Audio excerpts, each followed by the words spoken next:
హైదరాబాద్ కూకట్పల్లి జయనగర్లో భారీ చోరీ జరిగింది. ఓ ఇంట్లో ఎవరూ లేని సమయంలో ఇంటి తాళాలు పగలగొట్టిన దొంగలు బీరువాను పగలగొట్టి 80 తులాల బంగారం 2 లక్షల నగదు ఎత్తుకెళ్లారు.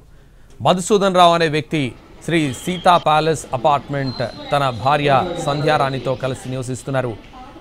నెల క్రితం వారు తమ కూతురి ప్రసవం కొరకు ఇంటికి తాళం వేసి వెళ్లి ఈరోజు ఉదయం తిరిగొచ్చారు. ఇంటికి వచ్చేసరికి ఇంటి తాళాలు పగలగొట్టి ఇంటిలోని వస్తువులు చిందరవందరగా పడి ఉన్నాయి. చోరీ జరిగినట్లు గుర్తించి పోలీసులకు ఫిర్యాదు చేశారు.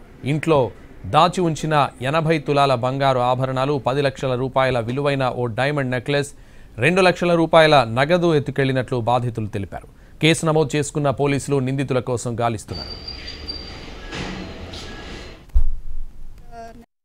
రోజులుగా మేము ఇక్కడ ఉండట్లేదు. అంటే మా పాప డెలివరీ అయితే అక్కడికి వెళ్ళామండి. మా పాప దగ్గరికి మా వారు వస్తూ పోతూ ఉంటారు. నిన్న ఈవినింగ్ కూడా వచ్చారు.